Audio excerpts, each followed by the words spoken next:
Hari ini dalam pembahasan kita ke-15 tentang bukti kesetiaan Tuhan, kita mau membahas bahwa salah satu bukti kesetiaan Tuhan, bahwa Dia membimbing dan menuntun kita. Saudaraku yang kekasih dalam Tuhan, betul kita menghadapi jalan yang berat. Betul kita menghadapi dunia yang tidak jelas. Tetapi yang bimbing dan yang tuntun kita adalah Tuhan. Amin. Kalau yang bimbing dan tuntun kita adalah Tuhan, maka hidup ini adalah kepastian. Iya dong. Sama-sama bilang sama saya, yang bimbing dan yang tuntun saya adalah Tuhan. Terus kenapa kita khawatir? Saudara boleh menatap saya dan berkata, ya tapi saya orangnya logika pendeta. Saya tuh orangnya berpikir. Justru kalau kita berpikir secara logika, kan yang mempunyai segala langit, Tuhan di atas segala Tuhan, Raja di atas segala Raja, bimbing dan tuntun kita, nggak ada yang perlu kita khawatirkan. Amin. Ini yang kita mau belajar hari ini. Bukan kitab kita sama-sama. Keluaran pasal 15, ayat 9 sampai 14. Kata musuh, kata siapa? Kata musuh. Aku akan mengejar, akan mencapai mereka, akan membagi-bagi jarahan, nafsuku akan kulampiaskan kepada mereka, perhatikan baik, akan kuhunus pedangku, tanganku akan apa? Melenyapkan mereka.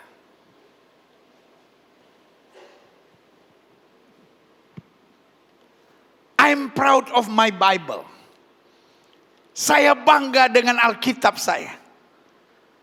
Kalau saudara menatap saya dan berkata, kenapa pendeta? Betul Alkitab sudah ditulis ribuan tahun yang lalu. Tetapi isinya masih up to date sampai hari ini.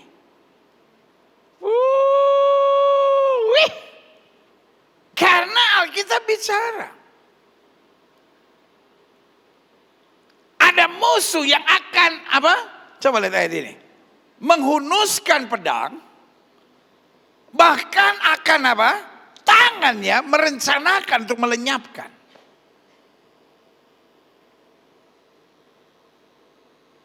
Makanya selalu saya bilang, we are living a dangerous life. Kita menghidupi sebuah kehidupan yang berbahaya.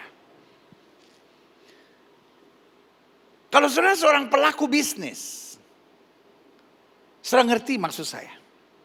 Zaman sekarang persaingan bisnis, orang bukan hanya ingin menang, tapi orang ingin menghabisi dan melenyapkan orang.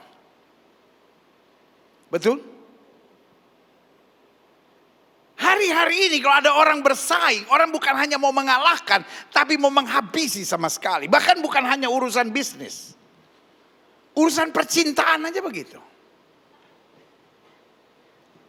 Coba yang pengalaman maju ke depan bersaksi. Di tengah-tengah kantor pekerjaan. Orang kalau bersaing bukan cuma mau mengalahkan saudara. Dia baru puas kalau engkau sudah dihabisi dan dilenyapkan sama sekali. Dan sorry untuk ngomong. Saya harus sedikit curhat dan terbuka. Ini bukan hanya dalam dunia komunitas. Ini bukan hanya dalam dunia bisnis, ini bukan hanya dalam dunia dagang, ini bukan hanya dalam dunia percintaan, ini bukan hanya dalam dunia media sosial, tapi ini juga masuk dalam dunia pelayanan. Dan karena itu Tuhan janji, Dia tuntun dan Dia bimbing. Amin. Bahasa tuntun dan bimbing berbeda dengan sekadar beserta.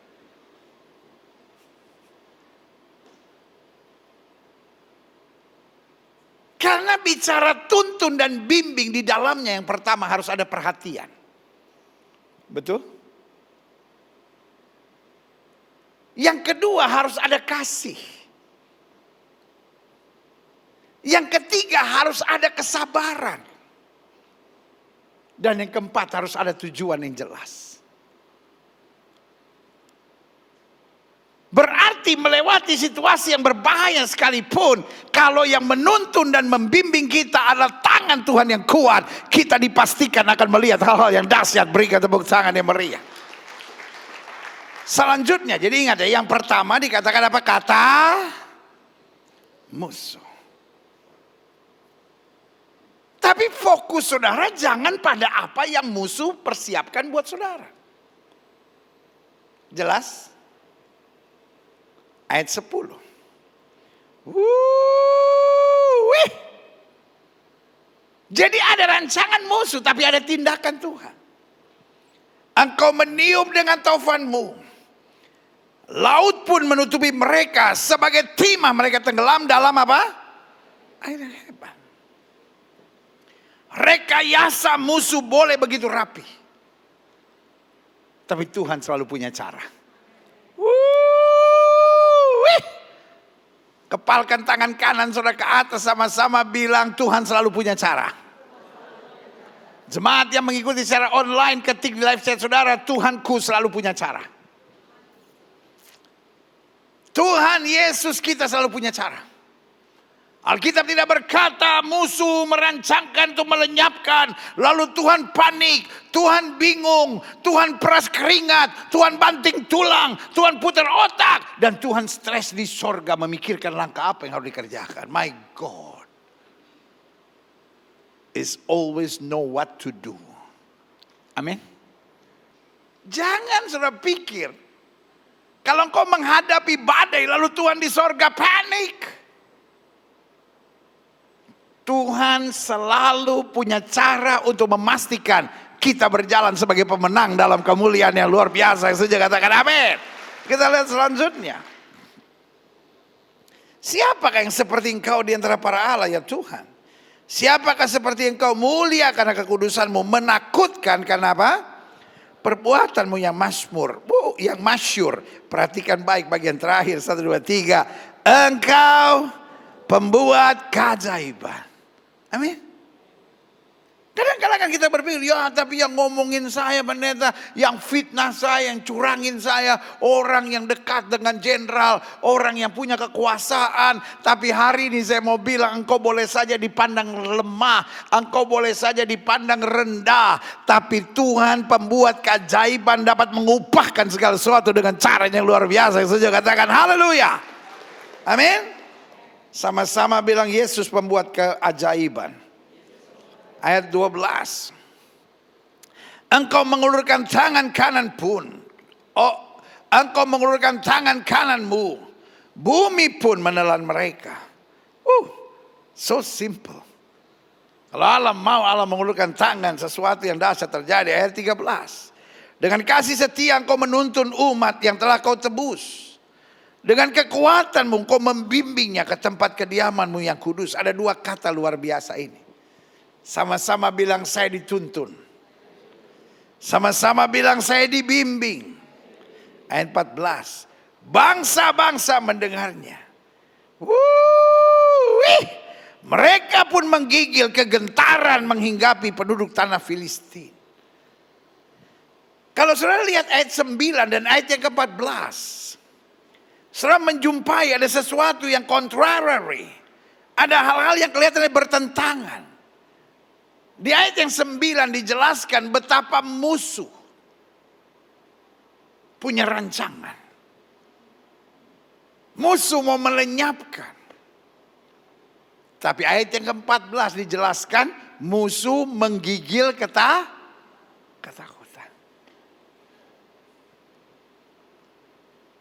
Ini yang saya bilang, use your brain. Mikir.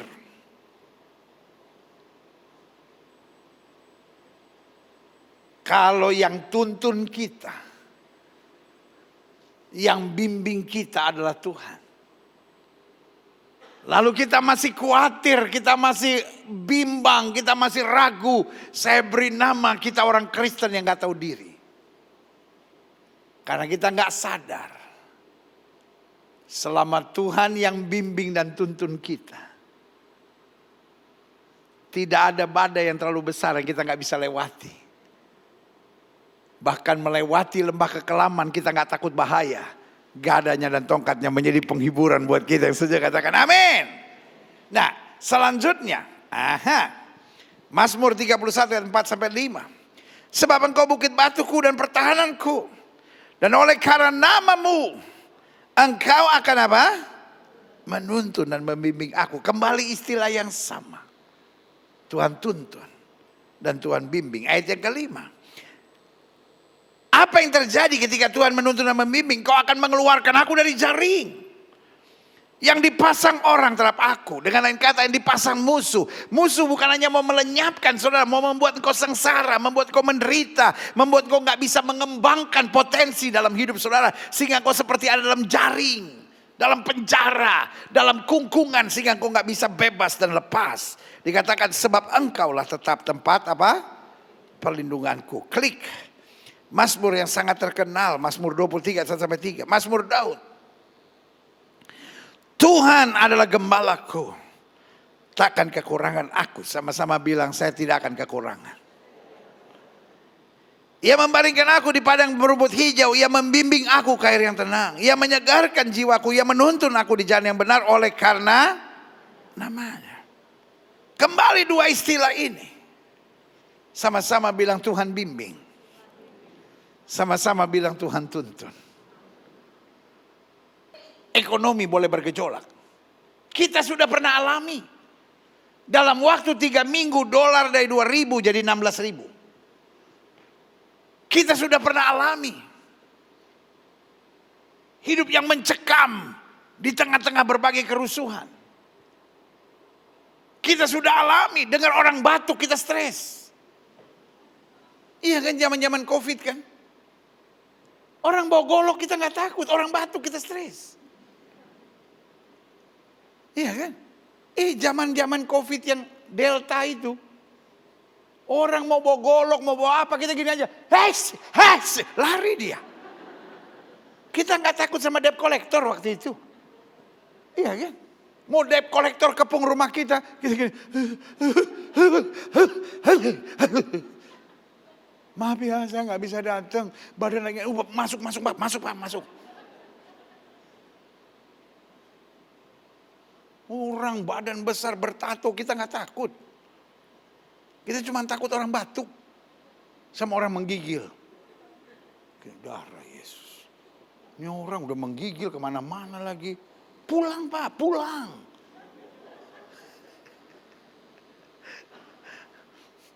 Nah yang kayak bapak gitu. Gitu. Sekarang udah aman Pak, masih Pak. Nah tuh lagi.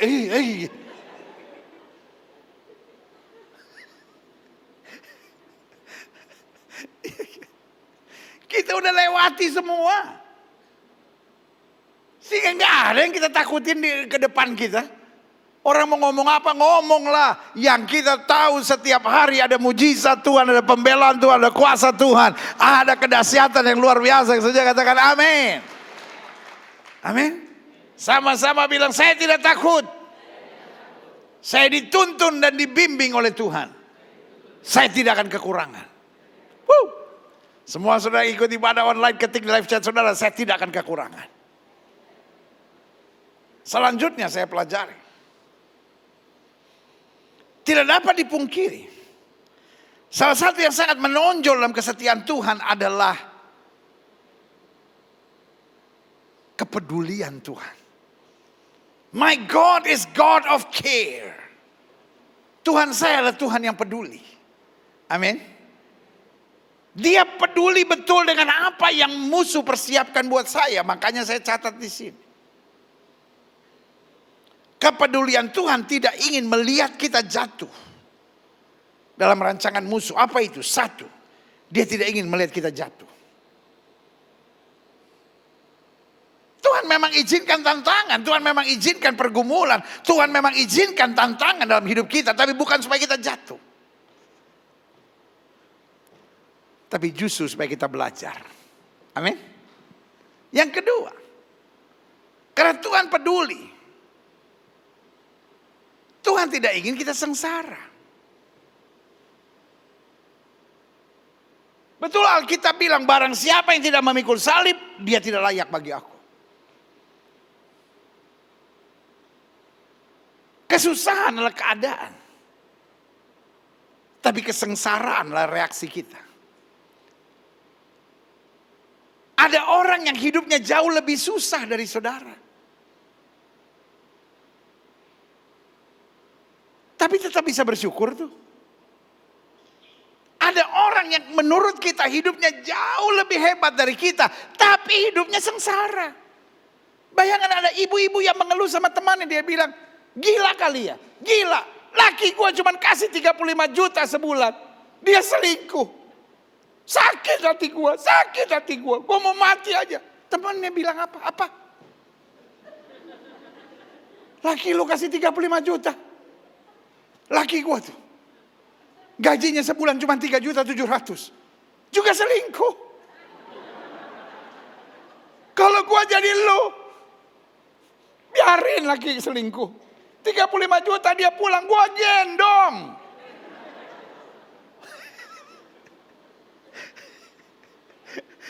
Biarin dia selingkuh.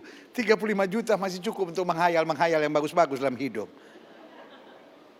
Daripada laki gue. Udah cuma bawa pulang 3.700.000. Selingkuh lagi. Gue gak kebeli aja air keras. Kalau gue kebeli air keras, gue siram. Saya ngerti ya. Anak Tuhan Yesus hidupnya tidak sengsara. Anak Tuhan Yesus bisa menghadapi kesusahan. Tapi di tengah kesusahan dia tahu Tuhan yang bimbing, Tuhan yang tuntunnya selalu akan memberikan kekuatan melewati segala sesuatu. Yang ketiga, kepedulian Tuhan. Tuhan tidak inginkan kita hidup sia-sia. Ada banyak orang yang hidupnya sia-sia, hanya mengeluh, hanya bersungut. Sehingga orang duduk dekat dia juga malas. Anak-anak selalu menjauh, istri selalu menjauh, suami selalu menjauh. Karena urusan hidupnya hanya kalau dia buka mulut, mengeluh atau marah. Yang setuju sama saya katakan hidup saya harus jadi berkat. Dan yang keempat, ujung-ujungnya. Yang musuh rancangkan agar hidup kita binasa. Tuhan peduli sama kita, Tuhan izinkan tantangan, Tuhan izinkan pergumulan, Tuhan izinkan proses dalam hidup kita. Makanya Alkitab jelaskan. Karena begitu besar kasih Allah akan dunia ini. Sehingga telah mengaruniakan anak yang tunggal supaya barang siapa yang percaya kepada tidak binasa. Melainkan beroleh hidup yang kekal. Betul hidup ini perjuangan. Tapi di balik perjuangan, Tuhan mau kita mengalami pengalaman-pengalaman kemuliaan yang dahsyat. Sehingga kita tidak binasa. Tapi kita hidup dalam anugerah kasih karunia kuasa Tuhan yang sempurna. Berikan tepuk tangan yang meriah. Selanjutnya saya pelajari. Adapun yang dia inginkan dari kita sangat jelas.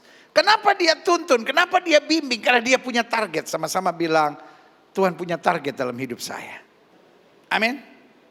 Jangan fokus pada apa yang sedang kita jalani, tapi fokus pada target yang Tuhan sedang persiapkan buat kita. Haleluya. Saya catat di sini. Apa yang dia inginkan dari kita? Yang pertama, dia ingin kita jadi berkat. Artinya apa? Kalaupun kita lagi gagal, kalaupun kita sedang menghadapi kesusahan, kalaupun sedang kita menangis, kita tetap harus jadi berkat. Amin. Yusuf pernah menghadapi darkest hour. Dia dibuang ke dalam penjara hanya dengan tuduhan. Tapi di dalam penjara kata Alkitab dia menjadi anak kesayangan kepala penjara. Artinya di saat yang berat dia tetap menjadi berkat. Sama-sama bilang saya harus jadi berkat. Paulus dan Silas dianiaya. Paulus dan Silas dianiaya. Dibuang ke dalam penjara. Tapi mereka memuji Tuhan. Sendi-sendi penjara goyah. Kepala penjara tidak melihat lagi mereka sebagai narapidana. Tapi kepala penjara melihat mereka sebagai hamba Tuhan yang luar biasa. Sehingga akhirnya kepala penjara berkata, Tuhan, Tuhan, apakah yang harus aku perbuat supaya aku selamat? Bayangkan. Kepala penjara memanggil narapidana sebagai Tuhan. Karena meskipun keadaannya sukar, dia tetap jadi berkat. Sama-sama bilang, saya tetap harus jadi berkat. Saya berdoa saudara-saudara yang sedang menghadapi badai, saudara-saudara yang sedang gagal, saudara-saudara yang sedang menghadapi masa-masa yang sukar, tetap bersemangat dan bilang, saya tetap harus jadi berkat. Yang kedua, Tuhan bimbing, Tuhan tuntun kita. Karena yang dia inginkan, yang dia targetkan dari kita, hidup kita berkemenangan. Makanya Alkitab bilang umat yang mengenal Allahnya akan tetap kuat dan bertindak. Yang ketiga, apa yang dia targetkan, apa yang dia inginkan dari kita, hidup kita disempurnakan. Amin. Setiap kita punya kekurangan. Dan selalu saya bilang, kekurangan saudara bukan kejahatan. Tuhan menerima kita apa adanya, tapi Tuhan tidak membiarkan kita sebagaimana adanya kita. Betul kita punya kekurangan, tapi Tuhan proses kita. Ayub bilang, ketika engkau menguji aku keluar sebagai emas murni. Tapi kadang-kadang di tengah kekurangan kita ada yang menghina kita, ada yang menghakimi kita, ada yang ngomongin kita, it's okay. Saudara gak usah kecil hati, karena yang ngomongin saudara juga punya kelemahan. Hanya kelebihannya dia gak punya rasa malu. Iya kan? Saudara gak usah kecil hati. Pendeta kan saya ada kekurangan apa gitu pendeta. Saya diomongin, saya difitnah, saya dihakimi. Gak apa-apa. Yang ngomongin, yang fitnah saudara, menghakimi saudara juga punya kekurangan. Kelebihannya tidak punya rasa malu. Kita walaupun punya kekurangan tapi juga punya rasa malu. Saya gak mau ngomongin orang. Saya gak mau fitnah orang. Saya mau tetap jadi saksi Tuhan dimanapun Tuhan tempatkan. Amin. Selanjutnya, yang dia targetkan dari kita, yang pertama kita jadi berkat. Yang kedua hidup kita berkemenangan. Yang ketiga hidup kita disempurnakan. Dan yang keempat, wow haleluya, hidup kita dalam kuasa dan memerintah bersama Kristus. Makanya Alkitab bilang apa yang kamu ikat di bumi akan terikat di sorga. Apa yang kamu lepaskan di bumi terlepas di sorga. Makanya Alkitab bilang apa saja yang kamu ucapkan, kalau kamu tidak bima tapi percaya itu akan terjadi. Tuhan mau hidupmu dalam kuasa.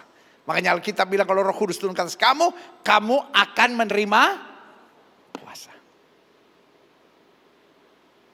Makanya kadang-kadang kita bingung. Kok jadi Kristen tantangannya berat ya pendeta? Karena Tuhan mau proses kita terus. Supaya makin hari kita dapat berdiri tegak. Dan berkata Tuhan aku percaya.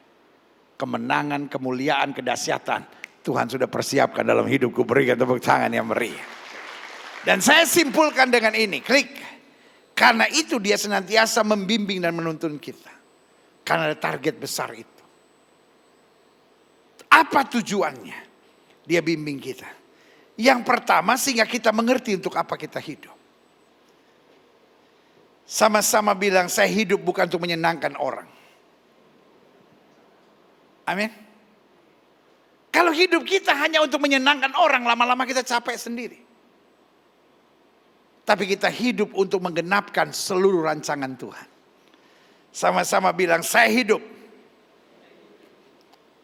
untuk menggenapi seluruh rancangan Tuhan dalam hidup kita. Kenapa kita kecewa? Kenapa kita tertekan? Karena kita terlalu mikirin pikiran orang. I'm your pastor. I love you. Saya gembala saudara. Baik saudara-saudara yang ada di gereja maupun saudara-saudara yang di rumah masing-masing. Dan sebagai gembala saya cinta saudara. Saya tidak mau lihat hari-hari saudara miserable. Hari-hari saudara cuma menangis. Hari-hari saudara cuma tertekan. Ya pendeta sih ini soalnya begini. Saya berusaha begini tapi begini. Hidup ini yang penting kita menggenapi kehendak Tuhan. Di situ kita melihat kuasa Tuhan dahsyat dan luar biasa. Yang setuju berikan tepuk tangan yang meriah buat Tuhan. Sama-sama bilang saya harus mengerti untuk apa saya hidup. Saya hidup untuk jadi berkat. Saya hidup untuk menjalani segala yang Tuhan inginkan dalam hidup saya.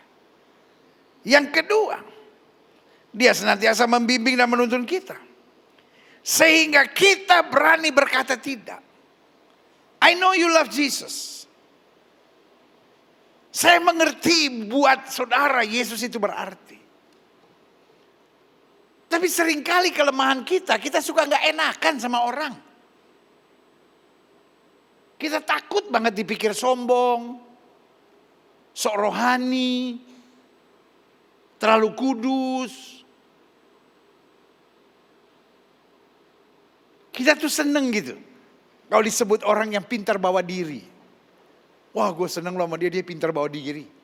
Kalau di gereja, luar biasa hidup dalam kekudusan. Tapi kalau di dalam dunia malam, berzina, minum mabuk, judi, wah dia juaranya. Itu bukan pintar bawa diri, itu penjilat munafik, saudara. Ada orang-orang yang takut banget, sombong banget sih. Mentang-mentang udah di gereja, gue ajak minum gak mau, gue ajak judi gak mau, gue ajak dunia malam gak mau. Sombong rohani. Terlalu kaku. Gak bisa bawa diri. Saya lebih bangga disebut jemaat Gereja Bethel Indonesia Glow Fellowship Center kaku. Jemaat Glow orangnya gak bisa bawa diri, biarin. Saya malu. Kalau jemaat Gereja Bethel Indonesia Glow Fellowship Center dibilang, wih hebat lu. Dia kalau di gereja sampai malaikat minder. Tapi kalau di dunia malam, wih sampai setan bilang, gue mau belajar dong. Kok lebih jahat lu daripada gue, katanya. Hidup Kristen harus berani berkata tidak. Adik-adik muda yang pacaran, kalau kau tahu itu tidak membangun, itu tidak jadi berkat, kau harus berani berkata tidak. Dan karena tidakmu itu kadang-kadang kau diputusin pacarmu, gak apa-apa. Kita mau hidup bukan untuk nyenangin hati semua orang. Kita mau hidup berjalan di jalan Tuhan. Para pebisnis, engkau harus berani berkata tidak. Ibu-ibu rumah tangga, kaum wanita, engkau harus berani berkata tidak. Enggak setiap model baru kau harus beli, model baru kau harus punya. Kau juga harus berani berkata tidak dalam hidup ini. Jangan hidup ini terpancing oleh iklan lah, terpancing oleh persaingan lah. Kalau kita mengerti arti hidup kita berani berkata tidak. Karena saya mau hidup hanya untuk dua hal. Satu yang berguna, yang kedua yang membangun. Karena apapun yang berguna dan membangun akan menjadi berkat untuk meninggikan dan memuliakan Kristus. Berikan tepuk tangan dia meriah. Selanjutnya yang ketiga, dia senantiasa membimbing dan menuntun kita. Sehingga kita meraih peningkatan dan kemajuan. Hidup ini bukan how do we start. Hidup ini bukan soal bagaimana saya memulai. Tapi hidup ini bagaimana secara sehat saya semakin meningkat. Amin. Kalau saya punya anak umur 10 tahun. Lalu dia kelas 3 SD. Pakai celana merah. Baju putih. Ada OSIS. Ada lokasi. Mantap. Tapi kalau anak saya umur 27 tahun kelas 3 SD. Ada sesuatu yang gak beres. Kelemahan di dalam diri orang Kristen itu normal.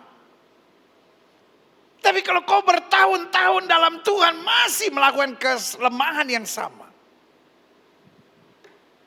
Ini yang saya bilang something is wrong. Kita harus senantiasa meningkat. Yang setuju sama saya bilang saya harus meningkat. Dalam pengendalian diri kita harus meningkat. Dalam management of anger. Bagaimana kita mengendalikan emosi kita, makin hari harus makin lebih baik. Menghadapi orang-orang yang menjengkelkan, kita gak bisa bilang, oh saya memang orang begitu, kalau dia baik sama saya baik. Kalau dia orang sikat. Itu waktu masih kelas 3 SD. Suasana keluarga kita makin hari harus makin dewasa. Rumah tangga bermasalah itu wajar. Tapi kalau udah bertahun-tahun masih masuk gereja terus masih maki, masih bentak, masih dalam kekerasan, something is wrong. Saya beri nama engkau cacat rohani. yang tidak mengalami peningkatan dan kemajuan.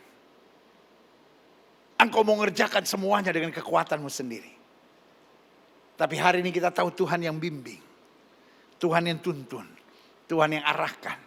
Supaya kita makin hari makin meningkat, makin dewasa, makin bisa mengontrol diri, makin jadi berkat, makin menyadari saya hidup untuk menyatakan kemuliaan Kristus. Berikan tepuk tangan yang meriah. Yang terakhir, saya undang pemain musik maju ke depan. Karena itu dia senantiasa membimbing dan menuntun kita. Sehingga kita terbiasa mengerjakan apapun dengan hati dan iman.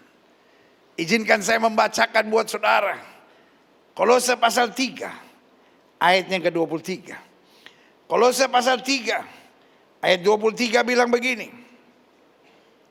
Apapun juga, sama-sama bilang sama saya, apapun juga yang kamu perbuat, perbuatlah dengan segenap hatimu, seperti untuk Tuhan dan bukan untuk manusia. Hari-hari ini kita sudah biasa dengar, aduh gue capek nih, aduh gue jenuh nih, aduh gue butuh healing nih, aduh gue depresi nih ngadepin semuanya. Saya khawatir. Kita jalani dunia yang sama. Kita jalani badai yang sama. Kita lewati angin ribut yang sama. Tapi yang membedakan kita adalah hati dan iman kita. Ada orang-orang yang menjalani hidup ini sudah kayak udah mesin yang udah biasa, lama-lama aus. Bu, engkau harus siapkan sarapan kadangkala untuk suami. Engkau harus siapkan segala sesuatunya untuk keluarga. Kalau engkau tidak mengerjakan dengan hati, lama-lama capek sendiri. Tapi Alkitab bilang apapun yang kau kerjakan, lakukan dengan segenap hati. Seperti untuk Tuhan dan bukan untuk manusia. Saya tahu dunia hari-hari ini menjenuhkan dan membosankan. Tapi sebagai gembala saya hanya menawarkan setiap saudara, mari kita praktekkan firman Tuhan. Selama kita jalani semua dengan hati, kita jalani semua dengan iman, kita jalani semua dengan sukacita untuk Tuhan. Saya percaya Tuhan memampukan kita. Sehingga kita dapat berkata, aku lebih daripada orang-orang yang menang. Karena Yesus yang mengasihi aku. Berikan tepuk tangan yang meriah buat saya. Saya undang kita semua bangkit berdiri. Yesus, ku bangga padamu. Amin. Yesus Allah, harta kebanggaanku, selamanya ku padamu. Kau segala-galanya, di hidupku. Semua katakan Yesusku. Yesus, ku bangga padamu. Yesus Allah, harta kebanggaanku, Selamanya. selamanya ku padamu. Kau segala-galanya. Kau segalanya di hidupku. Musik main dengan sangat lembut. Setiap mata terpejam, setiap kepala tertunduk, setiap hati terangkat pada Tuhan.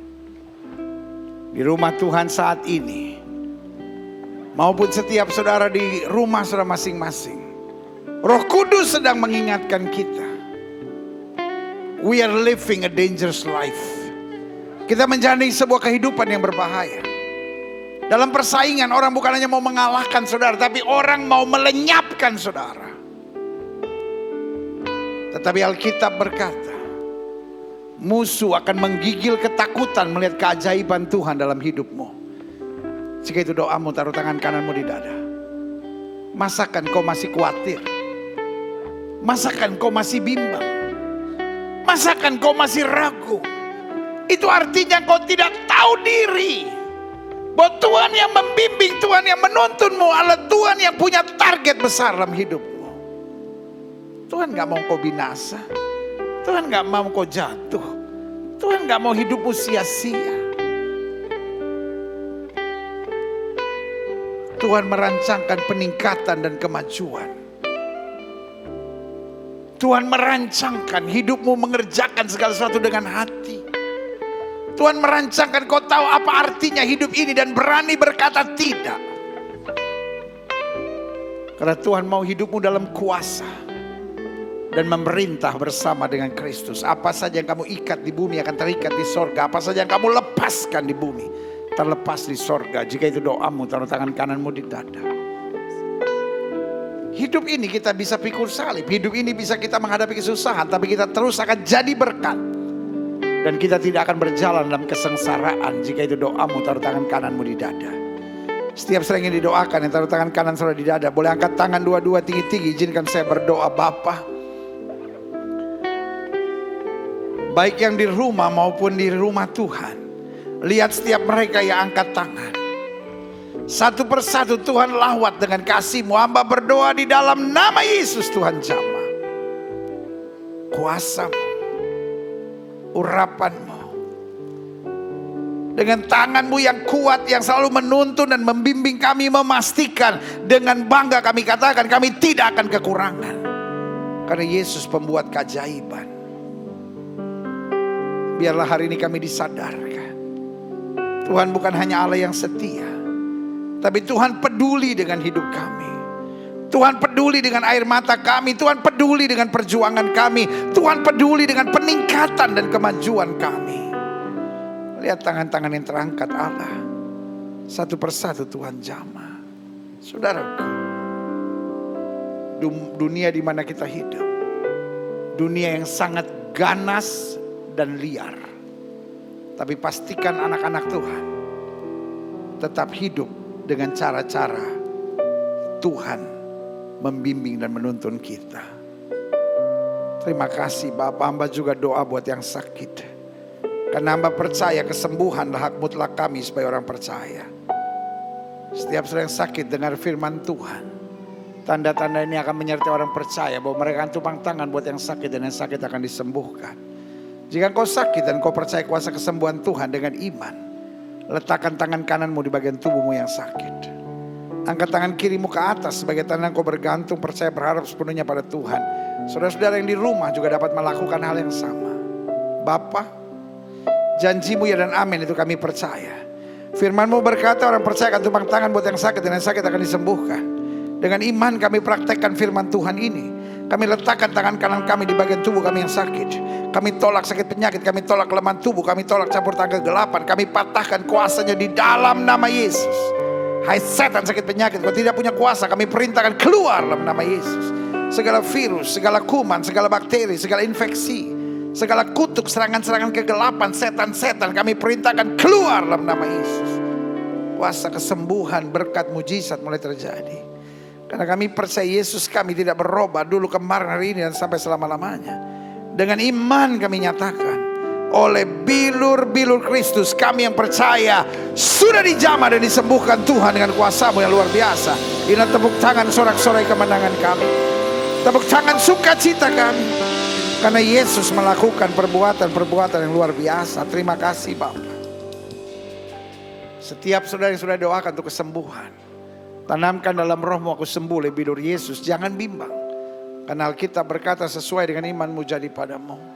Di atas kayu salib Yesus berkata sudah selesai. Semua harga dosa, harga penyakit, harga penderitaan sudah diselesaikan Yesus di atas kayu salib. Tinggal kita imani, kita tahu baginya tidak ada perkara yang mustahil. Silakan turunkan tangan. Tuhan berkati Bapa. Hamba mengasihi jemaat-Mu satu persatu. Baik yang hadir di ibadah maupun yang ada di rumah masing-masing. Apa yang Tuhan taruh di hati hamba sudah hamba sampaikan bagi umat-Mu. Hamba doa firman termaterai. Apa saja yang mereka kerjakan dibuat Tuhan berhasil. Mereka gak turun tapi naik. Mereka jadi ekor, mereka jadi kepala. Hari-hari yang penuh mujizat boleh menjadi bagian hidup mereka. Terima kasih Tuhan Yesus. Kasih-Mu sempurna, anugerah-Mu luar biasa. Sehingga setiap kami dapat berkata, keluargaku adalah sorgaku dan rumahku adalah istanaku. Bangsa negara kami Indonesia selamatkan ya Allah.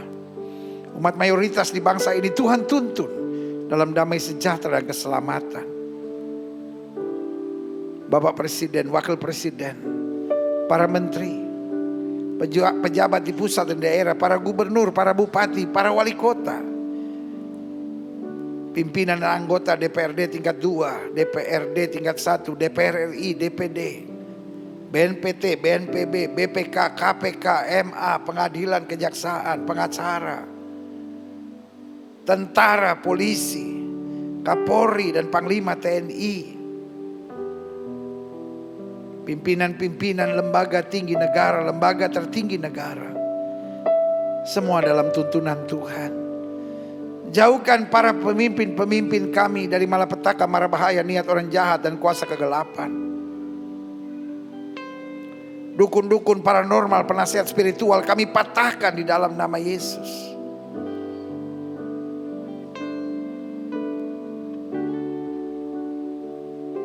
Roh rakus, roh serakah, roh korupsi dihalaukan dari pemimpin kami. Tetapi roh takut akan Tuhan, hikmat, kebijaksanaan, kemampuan sorgawi menyertai pemimpin-pemimpin kami. Sehingga apapun yang mereka kerjakan dibuat Tuhan berhasil. Terima kasih Bapa. Kami imani Indonesia selalu baik. Politiknya baik dalam nama Yesus. Keamanannya baik dalam nama Yesus. Ekonominya baik dalam nama Yesus. Kesehatan masyarakatnya baik dalam nama Yesus. Pendidikannya baik dalam nama Yesus. Hasil bumi, hasil tambang, hasil laut, hasil hutan, semua baik dalam nama Yesus. Setiap mafia-mafia yang coba mencari keuntungan di tengah penderitaan masyarakat, Tuhan sendiri yang bertindak menyingkirkan dari pusat kekuasaan. Sehingga hanya hal-hal yang baik boleh terjadi di bangsa kami. Terima kasih Tuhan.